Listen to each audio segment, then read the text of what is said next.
नमस्कार, मैं सुनील आप सभी का एजुकेशन प्रभा यूट्यूब चैनल पर हार्दिक स्वागत करता हूं। आज मैं फिर से उपस्थित हूं रिसर्च की कक्षा में महत्वपूर्ण टॉपिक के साथ, जो कि सभी परीक्षाओं के दृष्टिकोण से, अगर हम नेट की परीक्षा की बात करेंगे, असिस्टेंट प्रोफेसर की बात करेंगे, बीएड की बात करेंगे या अन्य परीक्षाओं के दृष्टिकोण से बात करेंगे, तो बहुत ही ज़्यादा महत्वपूर्ण होता है आपका one tail test and two tail test, जिसको कि हम एक पार्श्व परीक्षण कहते हैं या द्विपार्श्व परीक्षण के नाम से भी जानते हैं। अब ये जब भी हम ये एक पार्श्व परीक्षण या वन टेल टेस्ट की बात करते हैं, टू टेल टेस्ट की बात करते हैं, तो इसमें ये जान लेना आवश्यक होता है कि ये जब भी होता है वन टेल टेस्ट या टू टेल टेस्ट, तो ये सांख्यिकी या विश्लेषण में होता है, अर्थात स्टैटिकल एनालिसिस जब भी हम करते हैं, क्योंकि जब भी हम शोध करते हैं तो उसके विश्लेषण में जा कर के हमें ये करना पड़ता है, सांख्यिकीय विश्लेषण हमें करना पड़ता है। तो जब हम सांख्यिकीय विश्लेषण की बात करते हैं तो तब हमें इसकी ज़रूरत पड़ती है, ये वन टेल टेस्ट या टू टेल टेस्ट की। अब ये भी साथ में जान लेना आवश्यक होता है कि ये किस में होता है, अर्थात प्राकल्पनाएं जो होती हैं उसमें किसके अंतर्गत ये वन टेल्ड और टू टेल्ड आता है। तो ये हमेशा मान लीजिए कि ये निराकरणीय प्राकल्पना, जिसको कि हम शून्य प्राकल्पना के नाम से भी जानते हैं या फिर नल हाइपोथेसिस के नाम से जानते हैं, ये सिर्फ और सिर्फ इसी नल हाइपोथेसिस के अंतर्गत ही ये आता है आपका वन टेल टेस्ट या टू टेल टेस्ट। तो जब भी कभी परीक्षाओं में ये अगर प्रश्न पूछ लिया जाता है कि किस प्राकल्पना के अंतर्गत वन टेल टेस्ट या एक पार्श्व परीक्षण या द्विपार्श्व परीक्षण आता है, तो आंख बंद कर करके आप निराकरणीय या आप शून्य प्राकल्पना या नल हाइपोथेसिस को इंगित कर सकते हैं। अब हम आते हैं कि जब भी हमें इसकी ज़रूरत पड़ती है, नल हाइपोथेसिस की ज़रूरत पड़ती है, और जैसे कि मैंने बताया कि सांख्यिकीय विश्लेषण में इसकी ज़रूरत पड़ती है, तो उसमें जब कोई भी शोधकर्ता निराकरणीय प्राकल्पना का उल्लेख इस ढंग से करता है कि उसके जो समूह हैं उन समूहों के बीच कोई भी अंतर नहीं है, सिर्फ कोई अंतर नहीं है, हम लिख देते हैं, यहाँ पर लिख देते हैं कि जब कोई शोधकर्ता नल प्राकल्पना का उल्लेख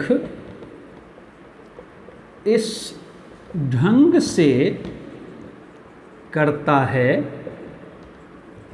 कि समूहों के बीच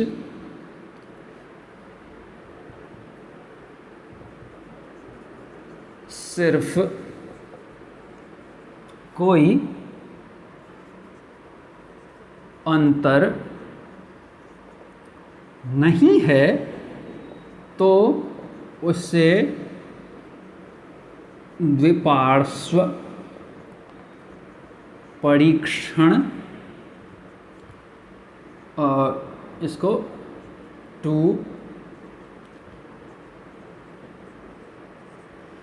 टेल्ड टेस्ट कहते हैं। मैंने यहाँ पर लिखा है कि जब भी कोई शोधकर्ता इस नल प्राकल्पना को इस ढंग से उल्लेख करता है कि उनके समूहों के बीच सिर्फ कोई अंतर नहीं है, तो उसे हम द्विपार्श्व परीक्षण या फिर उसको टू टेल टेस्ट के नाम से भी जानते हैं। लेकिन इसका ये आप टू टेल टेस्ट कर लीजिए,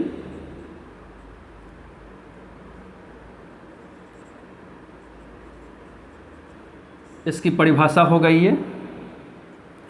और फिर जब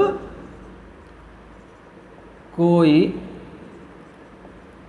शोधकर्ता शून्य प्राकल्पना का उल्लेख इस ढंग से करता है कि उसके समूहों के माध्य के बीच कोई अंतर हो भी सकता है, तो उसे एक पार्श्व परीक्षण कहते हैं। अब इसको समझने की कोशिश कीजिए। मैंने यहाँ पर दोनों परिभाषाएं लिख दी हैं कि जब कोई भी शोधकर्ता नल प्राक्कल्पना या शून्य प्राक्कल्पना का उल्लेख इस ढंग से करता है कि उसके जो समूहों के बीच के जो माध्य हैं उसमें सिर्फ कोई अंतर नहीं है, इस प्रकार से अगर उल्लेख करता है तो उसको हम टू टेल टेस्ट कहते हैं। लेकिन जब इस प्रकार का उल्लेख करता है शून्य प्राक्कल्पना का कि उनके समूहों के जो माध्य हैं उनके समूहों के माध्यमों के बीच कुछ अंतर हो भी सकता है, इस स्थिति में कौन सा आ जाता है, तो आपका वन टेल टेस्ट इसको कहते हैं। अब हम सबसे पहले समझने की कोशिश करते हैं टू टेल टेस्ट को। अब टू टेल टेस्ट को जब भी हम इस प्रकार से उल्लेख करते हैं तो एक हम इसका नल हाइपोथेसिस का एक बना देते हैं। क्या एक नल हाइपोथेसिस हम लोग बना लेते हैं? तो नल हाइपोथेसिस बना लेते हैं तो बालक एवं बालिका की उपलब्धि में कोई सार्थक अंतर नहीं है। अब यहाँ पर आप देखिए कि मैंने एक नल हाइपोथेसिस बनाने की कोशिश की है, किसके हिसाब से? टू टेल्ड के हिसाब से। अब इसमें भी नल हाइपोथेसिस में भी आपको लगेगा कि हाँ इसमें भी भिन्नता है। तो जब हम इसके हिसाब से अर्थात टू टेल्ड के हिसाब से, ये आपका टू टेल्ड हो गया।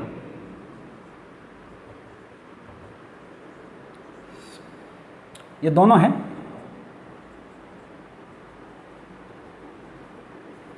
तो जब भी हम यहाँ पर टू टेल्ड के हिसाब से यहाँ पर मैंने क्या बनाया है? एक प्राक्कल्पना बनाया है।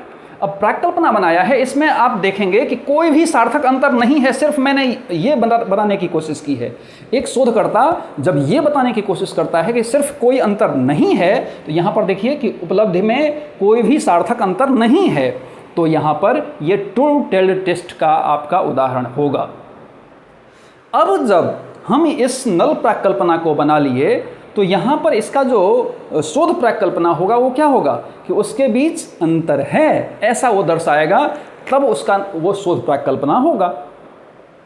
तो अब हम इसी के कारण से आपको मैंने इससे पहले नॉर्मल डिस्ट्रीब्यूशन आपको बता दिया है मैंने, फिर आपको मैंने बता दिया है सार्थकता के जो स्तर हैं, लेवल ऑफ सिग्निफिकेंस जो हैं, उसको मैंने इसीलिए आपको इससे पहले बता दिया है। अगर आपने नहीं देखा है उसको ज़रूर देखिए, क्योंकि इससे रिलेटेड है और बहुत महत्वपूर्ण है, तब ये बहुत ज़्यादा अच्छे से समझ में आएगा।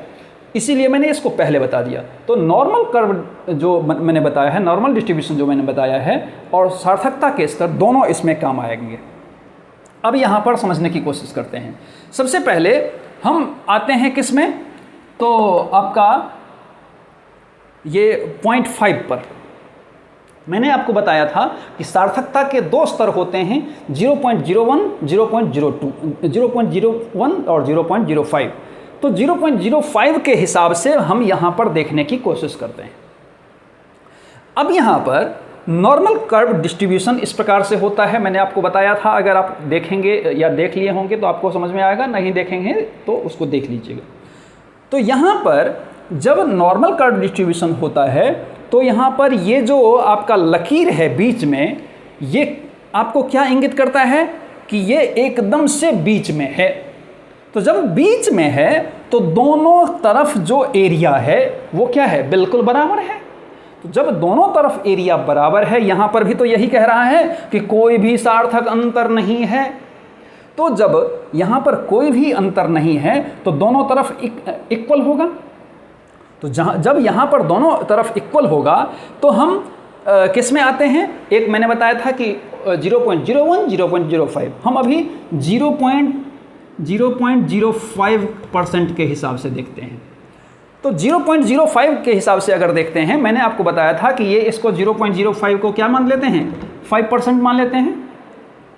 तो जब 5% मान लेते हैं तो 5% का आधा कितना हो जाएगा, 2.5 हो जाएगा।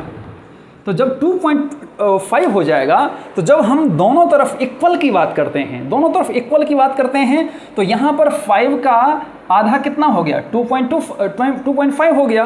तो 2.5 जो आपका यहाँ पर आप देख रहे होंगे कि यहाँ पर ग्रीन से मैंने यहाँ पर दोनों तरफ लकीर खींचा है मैंने।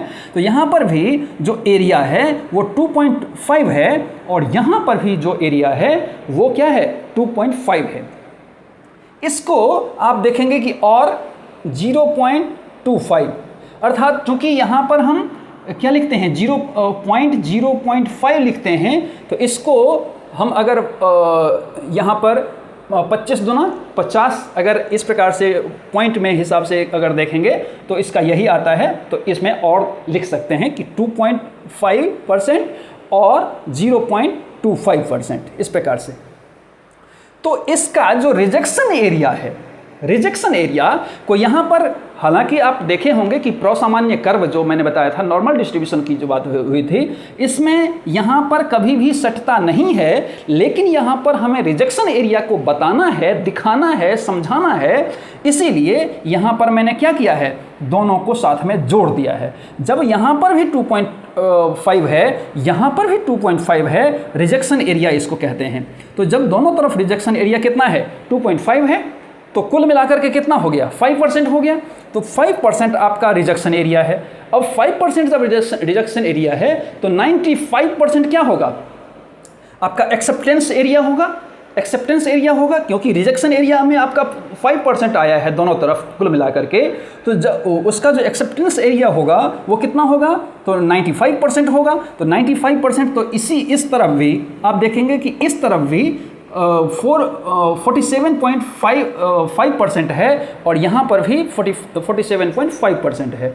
तो कुल मिलाकर के दोनों तरफ अगर आप 47.5 को जोड़ेंगे तो 95% हो जाता है। इस प्रकार से आप अगर देखेंगे तो, और एक चीज़, जब भी इसका जो रिजेक्शन एरिया होता है, जब जेड स्कोर की हम बात करते हैं, जिसको कि हम सिग्मा प्राप्तांक वगैरह कहते हैं, तो इसमें इसके हिसाब से ये 0.5% का जो जेड स्कोर होता है, सिग्मा स्कोर होता है, उसका जो मान होता है वो कितना होता है, ±1.96%, सॉरी ±1.96 होता है। तो यहाँ पर प्लस माइनस 90, तो बायां साइड में हमेशा क्या होता है, माइनस होता है, राइट हैंड पर हमेशा क्या होता है, प्लस होता है। तो मैंने यहाँ पर भी लिख दिया है कि -1.96 और यहाँ पर +1.96। अब यहाँ पर जो ट्रू एरिया है वो कितना हो गया, जो डिफरेंस है वो डिफरेंस कितना है, 0 है, क्योंकि यहाँ पर बीचों बीच लकीर है। तो जब बीचों बीच लकीर है, यहाँ पर भी कितना है, 47.5%, यहाँ पर भी 47.5% है। तो दोनों तरफ का जो बीच की दूरी है वो कितना है, 0 है। तो इसी के कारण यहाँ पर आप देखेंगे तो 0.5% के दृष्टिकोण से जो हम टू टेल टेस्ट की बात करते हैं उसमें हमारा क्या है, कोई भी सार्थक अंतर यहाँ पर नहीं है। अब हम फिर से टू टेल टेस्ट में ही, अब हमने यहाँ पर क्या देखा था, 0.05 का देखा था। अब हम यहाँ पर देखने की कोशिश करते हैं किसको, 0.01 को। जब हम 0.01 को देखने की कोशिश करते हैं तो सेम कंडीशन फिर से यहाँ पर भी बनेगा।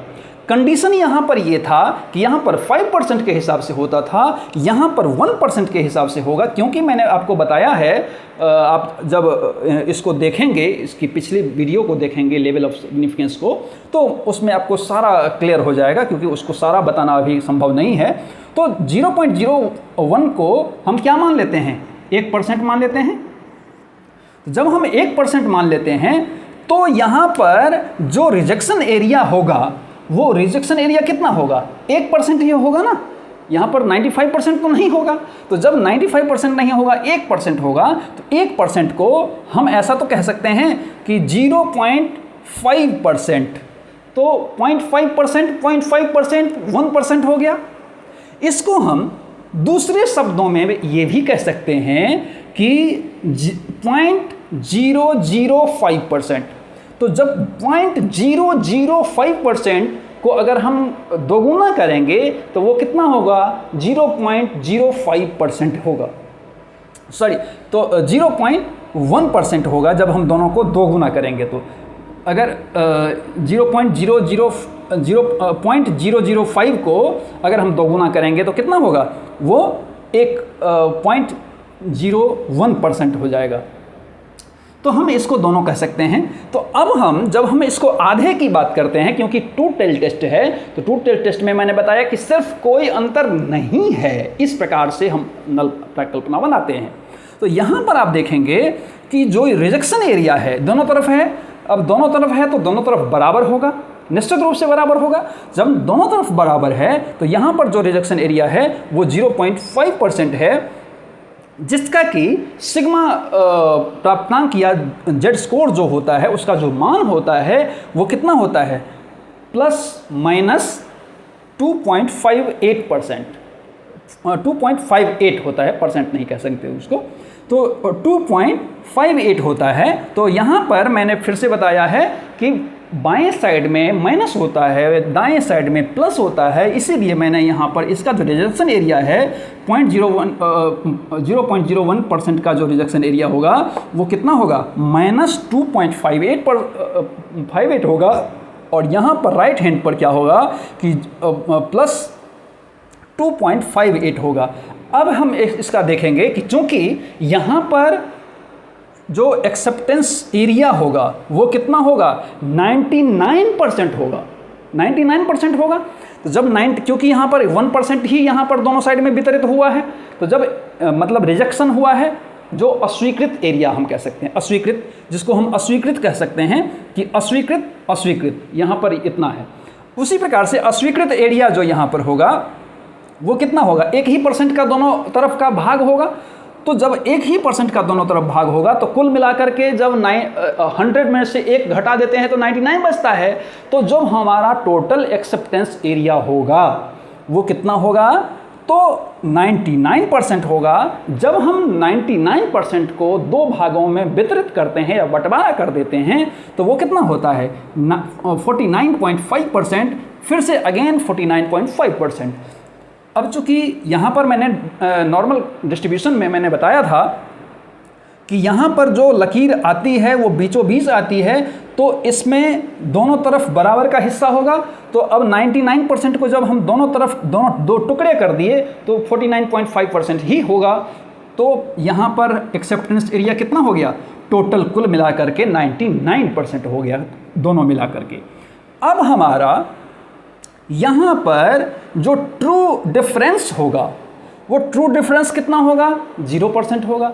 ट्रू डिफरेंस 0% क्यों होगा, क्योंकि यहाँ भी भैया हमारा 49.5% है, इधर भी हमारा 49.5% है। तो 49.5% को 49.5% माइनस 49.5% क्या होगा, 0 ही ना होगा, या बड़ा 0 होगा, छोटा 0 होगा, जो भी होगा, लेकिन होगा 0 होगा।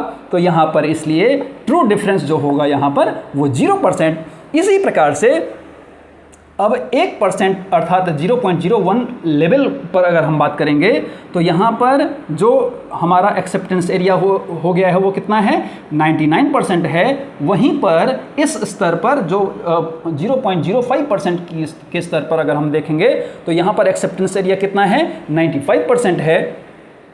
इसी प्रकार से दोनों छोर पर इसका ये दोनों भाग होता है। अब हम इसी को अगर देखने का फिर से प्रयास करेंगे तो यहाँ पर दोनों तरफ जो बराबर है उसमें दोनों तरफ में से कभी भी धनात्मक हो सकता है, कभी भी ऋणात्मक हो सकता है। इसी के कारण से हमें इसको टेस्ट करना जरूरी हो जाता है। किसको? जो हमारा टोटल टेस्ट होता है उसको।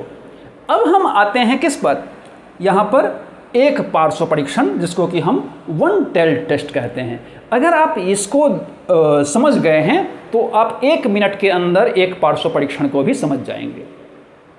अगर नहीं समझे हैं तो एक बार पुनः वीडियो को देखेंगे तो डेफिनेटली मुझे उम्मीद है कि आप समझ जाएंगे 100%। अब यहाँ पर हम एक पार्श्व अर्थात वन टेल टेस्ट की बात करेंगे। अब वन टेल टेस्ट की बात करेंगे। यहाँ पर जब हम टू टेल टेस्ट की बात किए थे तो सिर्फ कोई अंतर नहीं है ऐसा मैंने बताया था। अब वहीं पर जब एक टेल्ड की बात करेंगे तो कहीं ना कहीं उसका ओर छोर तो झुका रहेगा, क्योंकि इसमें तो भैया बिल्कुल एकदम से करेक्ट है, सामान्य है, तो दोनों तरफ एक बिल्कुल सामान्य है।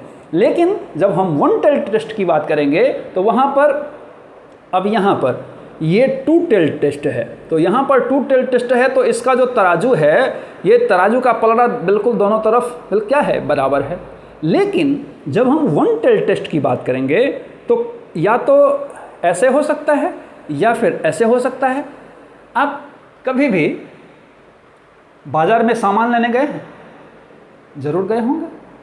बाजार में जब सामान लेने गए हैं, कई लोग जो दुकानदार जो होता है, खास करके जो ऐसे छोटे मोटे दुकानदार हैं, वो क्या करता है, बड़ा ही एक्सपर्ट होता है जो उसका तराजू पर रखने वाला किलो का भाग वगैरह होता है, उसमें वो ज़्यादा भारीपन वाला रखता है बाएं साइड में, और दाएं साइड में जिसमें वो तौलना है उसको, वो हल्का वाला रखता है भाग। तो पहले से ही अगर आप 1 किलो ले रहे हैं तो हो सकता है कि आपको 850 ग्राम 900 ग्राम आपको मिले। तो वो क्या होगा कि वो बराबर तो नहीं ना, बराबर नहीं है। अगर दोनों तरफ बराबर होता तो तराजू तो हमेशा ऐसे होता है, बिल्कुल एकदम से करेक्ट होता है, दोनों तरफ पलड़ा बराबर होता है। लेकिन जब हम कुछ रख देंगे तो या तो ऐसे हो जाएगा या ऐसे हो जाएगा, ऐसे ही होगा। यही चीज़ है। अब इन्हीं चीज़ों को हमें समझना है।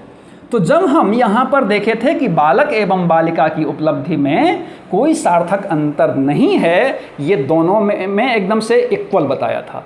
अब हम यहीं पर दूसरा एक लिख देते हैं, कौन सा वाला, एक पार्श्व परीक्षण वाला।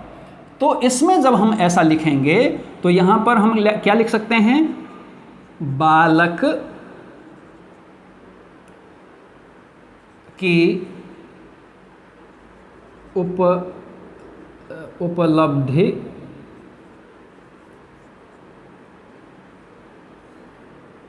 बालक की उपलब्धि बालिका से ऊंचा नहीं है।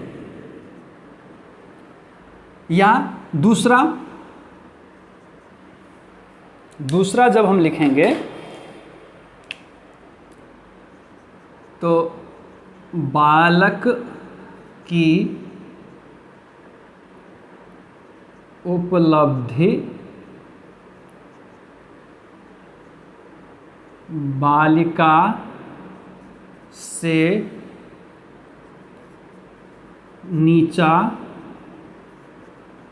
नहीं है। अब यहाँ पर देखिए अंतर मेन देखने की कोशिश करिए। यहाँ पर मैंने क्या लिखा है, दोनों है नल हाइपोथेसिस, लेकिन अंतर है। अब यहाँ पर बालक एवं बालिका की उपलब्धि में कोई सार्थक अंतर नहीं है, बिल्कुल नहीं है, कुछ भी नहीं है।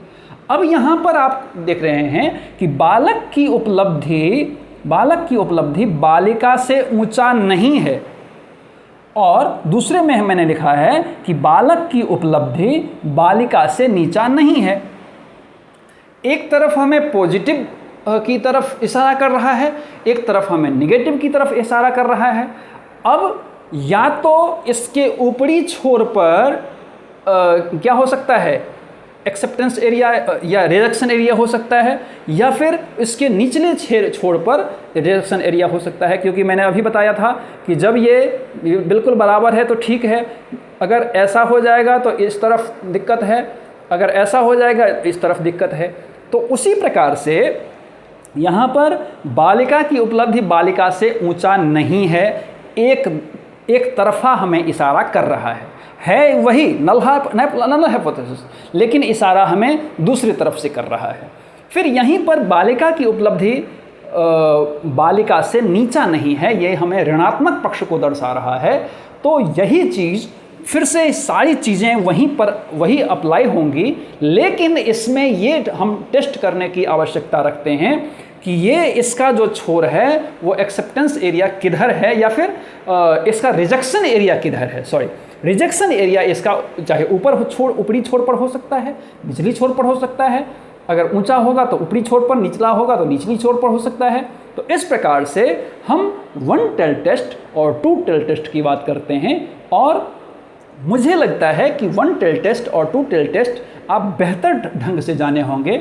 आप इसी तरीके से पढ़ने के लिए एजुकेशन प्रभा यूट्यूब चैनल को सब्सक्राइब कीजिए, लाइक कीजिए, कमेंट कीजिए, शेयर कीजिए और साथ ही बेल आइकन को जरूर प्रेस कीजिए ताकि आपको आने वाली सभी वीडियो मिलती रहे। धन्यवाद।